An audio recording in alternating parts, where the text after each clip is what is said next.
Oke, bismillah. Assalamualaikum warahmatullahi wabarakatuh. Bismillahirrahmanirrahim. Alhamdulillahirabbil alamin. Assalatu wassalamu ala asyrafil anbiya'i wal mursalin Sayyidina wa maulana Muhammadin wa ala alihi wa ashabihi wa man tabi'ahum bi ihsanin ila yaumiddin. Bismillah, kita mulai lagi, kita lanjutkan lagi ngaji filsafat kita. Bulan ini masih di tema falsafah hidup. Sebenarnya temanya lebih pasnya mungkin tentang fitrahnya manusia. Jadi kemarin kita minggu pertama tentang fitrah, minggu kedua juga tentang fitrahnya manusia yang secara niscaya butuh doa. Malam ini kita ngomong juga fitrahnya manusia yang namanya humor. Ya, jadi jangan salah, ini fitrah. Di antara semua makhluknya Allah, satu-satunya yang bisa guyon, bisa tertawa itu manusia. Meskipun ada ayam tertawa, cuma kan itu saya sebenarnya yang tidak tertawa, ya, bersuara biasa aja. Mbok tafsir itu kayak tertawa karena mirip tertawamu.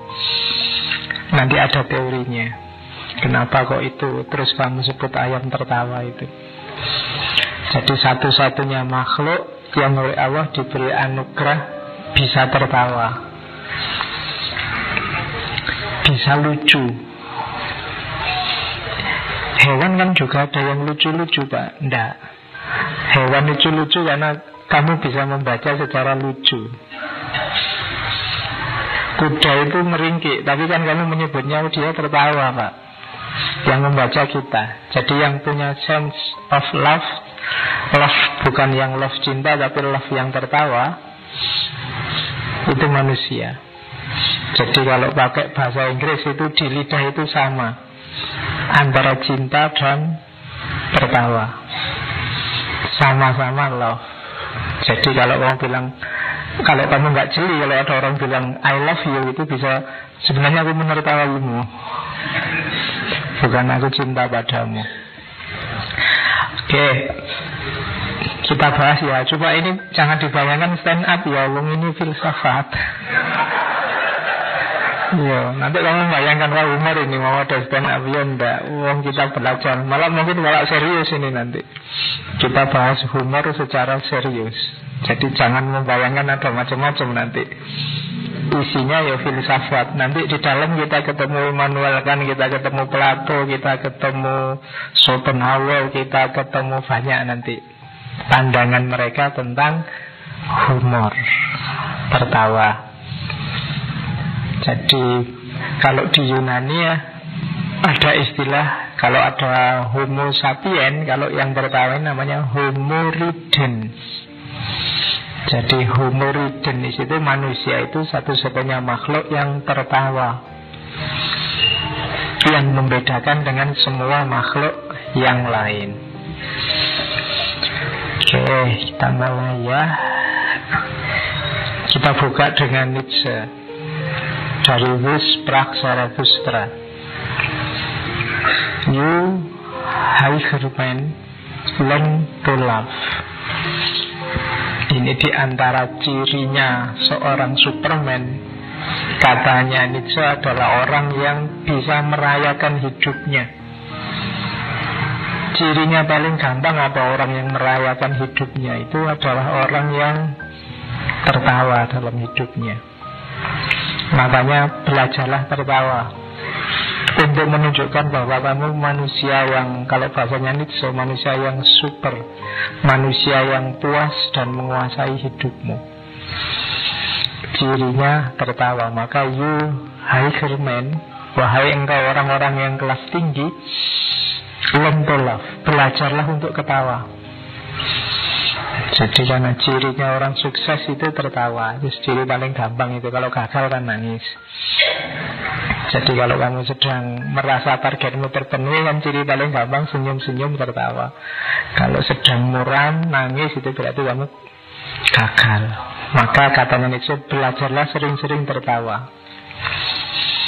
Jadi untuk jadi manusia yang otentik, berarti manusia yang menguasai hidupmu sendiri. Oke, kita mulai teori-teorinya. Kata-kata humor itu sebenarnya dari bahasa Latin. Arti awalnya tidak ada hubungannya sama lucu. Humor itu cairan tubuh yang fungsinya untuk keseimbangan kesehatan manusia. Jadi awalnya itu. Mungkin nanti ada hubungannya dengan, kalau kita tertawa itu ada hubungannya dengan keseimbangan mental kita. Mungkin ada pengaruhnya juga terhadap kesehatan jasmani kita. Makanya terus pakai istilah humor. Jadi bukan tumor loh ya, humor. Meskipun itu isinya cairan. Jadi istilah ini dari bahasa Latin, berhubungan dengan kesehatan dan emosinya manusia. Oke, kalau ini teori-teori kita lewati saja. Quote-nya di depan. Humor is the best. Ada cara nulisnya beda ya. Biasanya kalau model English yang native pakai U, tapi yang American biasanya tidak pakai U. Humor biasa. Humor is the best way to make the unbearable bearable. Itu firmannya Mary Ann Shaffer. Ya, dawuhnya Mary Ann ini penulis. Humor adalah cara terbaik untuk membuat yang tidak tertanggungkan jadi tertanggungkan. Jadi dengan humor itu yang berat jadi ringan untuk dibawa. Jadi kalau ada temenmu menyuruhmu santai aja, nggak usah dipakai berat, itu jalannya sebenarnya humor. Jadi dibikin santai itu berarti ya, anggap aja nggak serius, anggap aja humor. Kamu dimaki-maki orang, anggap aja itu guyon. Nah itu lebih enteng membawanya daripada kamu anggap serius. Kamu tidak punya duit, anggap aja bercanda ini. Kok duitku habis? Iya. Ya kan kamu lebih santai daripada metong-metong, waduh duit enggak, santai aja. Kok bisa ya duitku habis? Dianggap santai. Itu humor. Dan ya, orang humoris itu kan enak, tidak ada yang bikin dia sedih. Ada yang unik, kalimatnya Osho yang di kanan. Osho ini spiritualis India yang punya Rajneesh movement. If you find a saint who has no sense of humor, then he is not a saint at all. Kalau kamu ketemu orang suci, yes, pokoknya semua jenis rohaniwan lah orang suci, kok tidak punya sense of humor, mungkin kaku, ngamuan, pokoknya isinya ngono-ngono lah, tidak usah guyu belas, then he is not sane at all. Dia belum lulus jadi orang suci. Jadi dia tidak sepenuhnya orang suci. Karena justru ada banyak rahasia hidup yang dalam itu adanya pada aspek humornya. Jadi makanya katanya Osho, kok ada orang suci rohaniwan tidak bisa tertawa, tidak punya sense of humor. Kalau diajak guyon malah marah-marah. Nah, dia belum tuntas kerohaniannya. Nah, itu katanya Osho. Silahkan kamu cari sendiri contohnya. Ada juga Simon Wiesenthal. Simon Wiesenthal ini aktivis dari Austria. Kalau ini kayak Gus Dur, katanya Simon, humor is the weapon of unarmed people. Humor itu senjatanya masyarakat yang tidak punya senjata. Humor membantu masyarakat yang tertindas untuk bisa tetap tersenyum dalam situasi yang menyakitkan bagi mereka. Jadi dengan humor itu orang kayak tadi ya, beban seperti apapun jadi ringan. Bal-balan kok kalah, sepak bola kok kalah, ala santai aja, dibikin guyon aja. Sudah biasa kita kalah. Malah kalau menang nanti jangan-jangan kita bingung. Rumusnya nggak cocok, harusnya kan memang kalah. Karena itu kan dipakai guyon itu kan jadi santai. Tapi kalau kamu pakai pusing, kamu pakai was, sudah. Jadi ditindas juga. Mungkin nenek moyang kita dulu punya rasa humor yang tinggi. Jadi dijajah 350 tahun itu masih bisa ketawa-ketawa, masih bisa santai. Jadi sing jajah sampai bosen itu mungkin ya. Kita masih kuat aja, santai aja.